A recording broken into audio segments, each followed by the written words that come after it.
What's up, YouTube? It's your girl, allegedly A-lease, and I'm here to give you my thoughts and my opinions on love and hip-hop. Sorry, I mean married at first sight. Get them confused all the time. Come on, y'all, let's talk about it.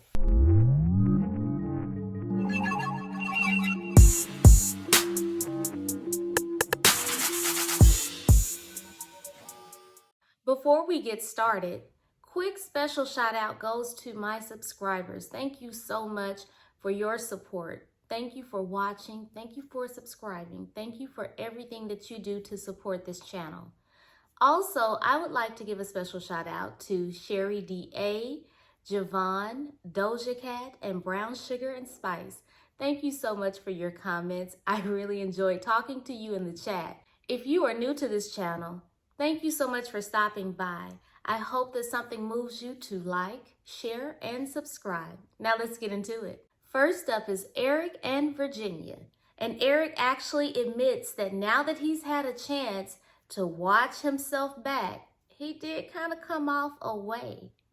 So my question is, you didn't hear some of the stuff that was coming out of your mouth? You didn't feel away as you was saying some of the stuff that you said to Virginia? Just asking. Ha, got him. Eric won the battle, y'all. He told Virginia, you gonna be in my condo. He had that whole argument with her on that little street side picnic that they had in front of their apartment. He said that she would be moving in. And what did Virginia tell us? That she moved in. The host Kevin shares with us that Virginia almost didn't make it down the aisle to marry Eric because she had a false positive test. And I say it's probably from her Thursday through Sunday hangout activities. Speaking of, Kevin jumps straight into the conversation about Eric's concern about Virginia's party schedule. Virginia says that her party shenanigans are not an issue because she doesn't drink or party nearly as much as we think. Girl, are you kidding me? Virginia catches me as that person that sits there and says, "Excuse me, bartender. Excuse me. Bring me another. By the time you come back, this will be gone." Now, what threw me off was Eric actually agreeing with what Virginia was saying. But you know what? I have come to the realization that if you are okay with that pile of dusty lies being swept under the rug continuously, then why should I care? Oh, and now Eric is totally in love with Virginia's male friends and has no issue with them. Sounds like somebody stopped by after the cameras wrapped up, had another conversation with you, huh? Next up, we catch up with Ryan and Clara. And after they complete all of their pleasantries, Kevin asks, "Well, Clara, have you now decided to raise your kids in the church?" And Ryan says, "I got this one. Listen, we're a couple years off, so we don't even need to have this conversation. Plus, I've already told y'all, I'm not arguing about this. My kids will be raised in the church. So thank you, but next question, please." Clara makes an announcement that they will be getting remarried. Remarried? Girl, you've been married for 2 seconds. That's like getting rebaptized after 2 days of being baptized because you felt that the dip didn't take the first time. Now, to Clara's point, they did not get to have the large wedding that they wanted to have due to the show's limitations on guests. I guess this, I'm a one and done kind of girl. We can talk about year 5 doing a vow renewal, but at this point, we're married, so I would leave it alone. I really feel like Clara is hoping that this ceremony will trigger Paw to finally say, "I love you," or make a move on her. And it's clear because Kevin asked Ryan, "Well, have you said 'I love you' to Clara yet?" And Ryan says, "No, but we're talking through it." How do you talk through saying "I love you"? Help me with that. Because normally if you're talking through saying "I love you," just say, "I love you." Kevin said, "You may play with her, but you're not about to play with me. Do you love her? Because you're going to look real crazy in these streets having a vow renewal and you don't even know if you love your wife. And if you do, you haven't even said it to her." So Kevin says, "You know what? Do you love her? I need to know now." And ladies and gentlemen, finally, someone is able to pull it out of Ryan. He says, yes, I do. And he finally says the words that Clara has been waiting to hear. I love you. Was that painful? Are you okay? Are you still alive? You good, right? So then Kevin says, I'm going to need to know if you all consummated your marriage. And they refuse to share anything with Kevin. So he says, I'm just going to take that as you all did. No, please don't, Kevin, because you just got done having to force this man to tell his wife that he loved her. So you're probably going to have to go to his house and force him to consummate his marriage. I'll just spare you all the remainder of the Clara and Ryan segment of them dancing on their issues as per usual. Moving on to Vincent and Bree. As we know, they are happy, healthy, and thriving. Bree tells us that she's moved into Vinny's apartment, but they are looking for a home to purchase. And ironically, now she's the one with baby fever. She says she doesn't have a time limit on when they will have kids, but whatever happens, happens. Say it louder for the Ryans in the back.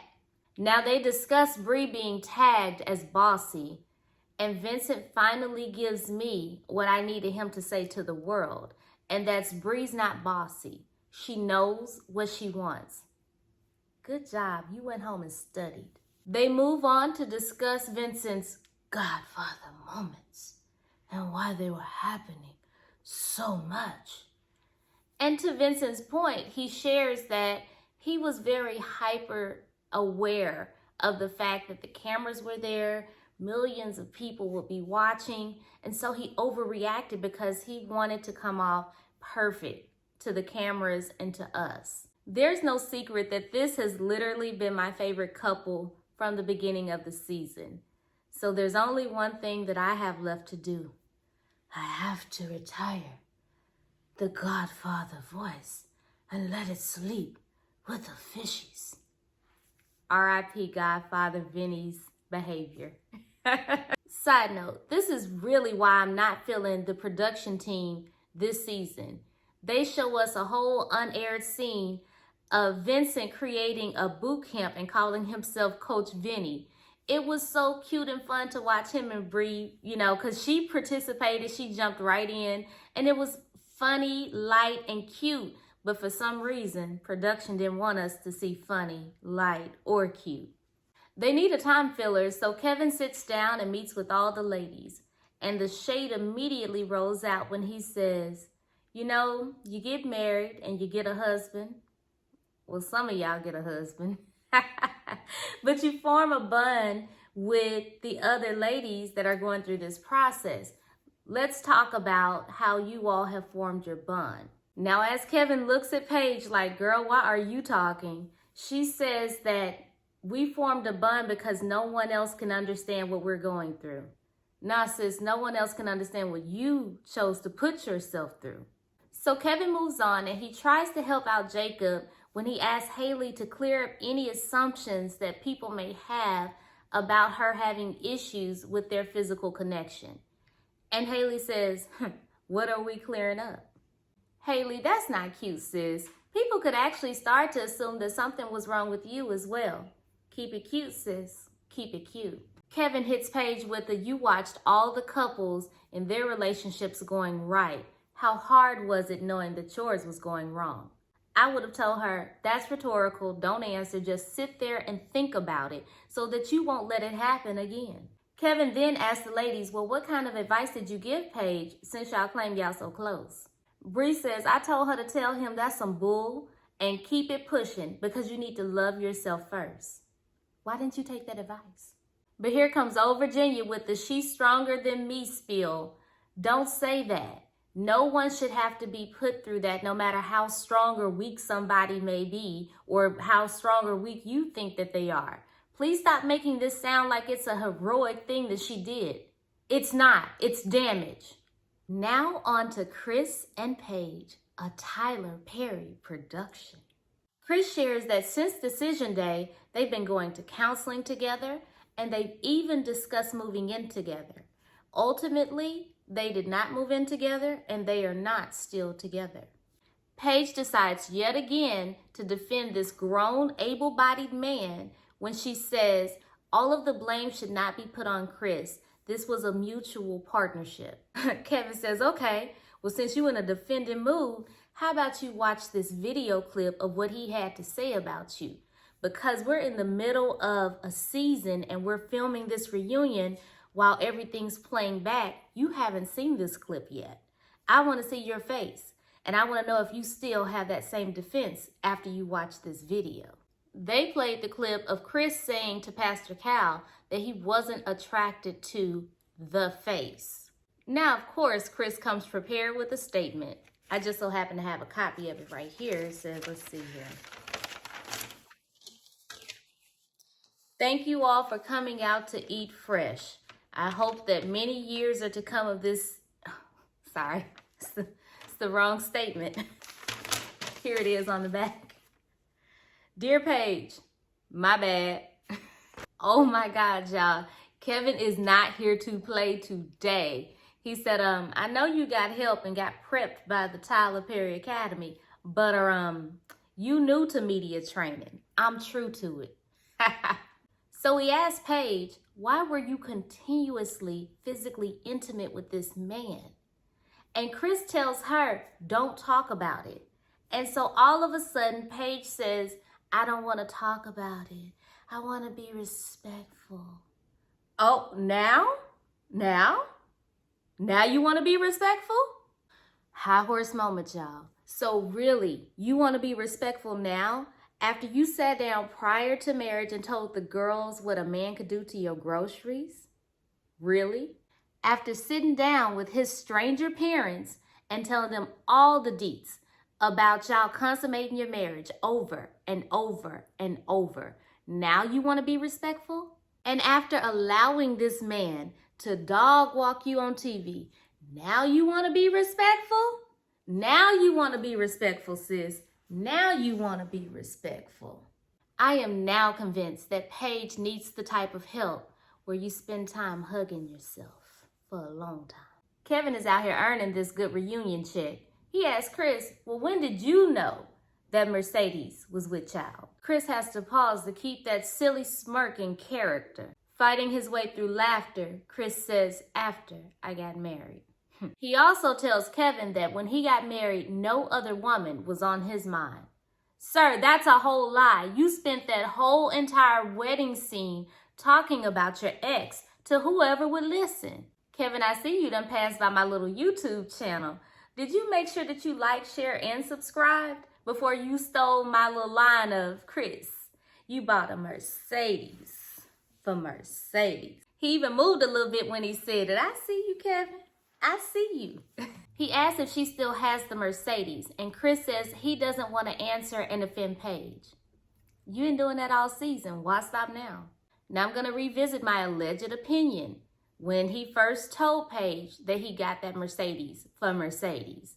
I said, and I still believe this, he didn't buy that vehicle for her. I feel like, in my alleged opinion, and I'm entitled to it, Chris, so don't come for me because I have not sent for you. You like to do that on social media, I see. But in my opinion, I think that he was the finance guy at the car dealership. I don't think he was the finance guy that paid for it. I think he was the finance guy that helped her fill out her paperwork at the dealership. I don't care what y'all say. Kevin is handling business on this reunion. Kevin said, I need to understand why Mercedes? Why not a Hyundai? Why not something else if you just needed to get her a car for your child? And Chris says, a car is a car. Yeah, okay, but I really do need you to answer this question, Chris. And of course, he doesn't. Y'all, I'm starting to think that production forgot to share Chris's script with Kevin. And since Kevin is not feeling all the work that the Tyler Perry Academy has put into Brother Chris, Reverend Chris, he decides to take him off script and see how well they taught him to improvise by bringing out Pastor Dwight. Now, I want to warn that I try to find the best quality pictures that I can to put up on the screen, but sometimes I really need you to see what I'm talking about. And I really need you to see this whole suit situation with Pastor Dwight and Reverend Chris. What in the Usher Raymond, Brandy, and Monica, the boy is mine is going on? Same suit, doom, doom, doom. They got on the same suit, dun, dun, dun. Had about enough. It's not hard to see. The suit is mine. So Pastor sits down and he tells Chris, in spite of everything, no matter what happens, I love you and I wish nothing but the best for you. Kevin says, Chris, speak up. Cat got your tongue? And y'all, it's exactly what I thought it was. Chris was like, so you want me to be real or you want me to be fake? What have you been this whole time? Just asking. Reverend Chris, you're going to have to go back and get you some improv classes. You must have booked your classes on a Groupon deal. Anyhow, Chris says that Pastor Dwight diminished the value of Mercedes. I mean, after you take them for a spin, they all lose their value anyway. So, I mean, are you talking about Mercedes or Mercedes? Kevin says, miss me with that excuse regarding Pastor Dwight because you diminished Paige all season. Pastor Dwight gave a word when he said, Chris does not like correction. And because it's true, Chris goes all diva and puts his painted on red bottoms back down and says, this is some BS. Now, y'all, I got my whole entire life when Pastor Dwight calmly said to Chris, now on this show, what you not gonna do, you not gonna disrespect me. That's when you know somebody not playing, okay? That's when you need to understand when all the hoorah-rah is going on, they probably not gonna do nothing. But when they stay calm, that's who you need to be afraid of. Okay, Chris? Okay, Diva? See, Chris will give you a good verbal show, but you've never seen any action from Chris. It's all verbal, and it doesn't reach its peak until someone is holding him back. It's clear that Pastor Dwight is not about the games, and he's less talk and all action. And Reverend Chris says, what the F you mean correction?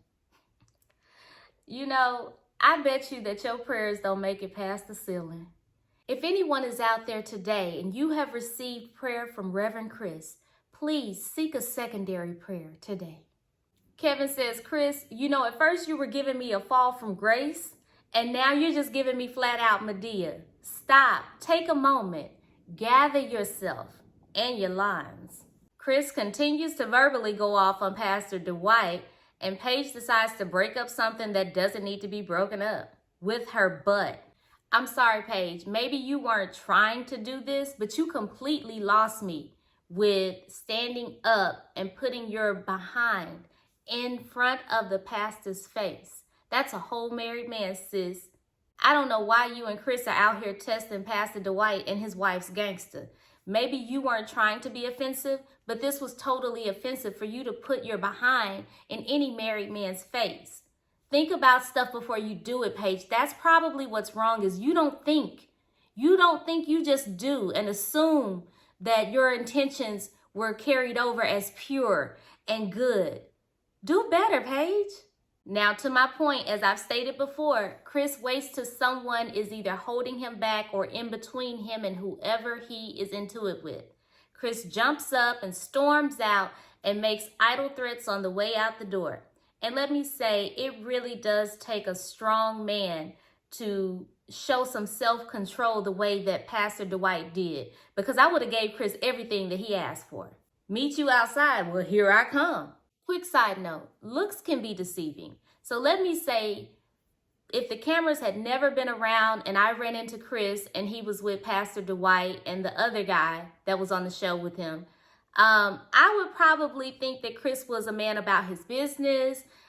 He's an upstanding man when it comes to relationships. I probably would have assumed all this. So people like Mercedes and the first ex-fiance, I can definitely understand why they have given him a chance. I don't understand if someone is continuously giving him a chance, but I can understand how he kind of weasels his way into people's life. But let me also say that, Chris, you will always need to stand next to someone like Pastor Dwight to even look like you have some common sense. Keep in mind, I said you with Pastor Dwight. I never said if I ran into you alone. I mean, you can't hold up a conversation to save your entire soul based off of your interaction with your wife. So I do see how Chris can kind of fool some people with hanging out with people like Pastor Dwight, whereas now he's having to stand on his own, and we're really getting a chance to see how much you needed Pastor Dwight. And y'all, that's where we leave it. I don't have any questions this week, but I definitely want to know how you felt about this week's reunion. Let's chat about it down in the comments. Until the next time, I'm allegedly A-lease. Peace.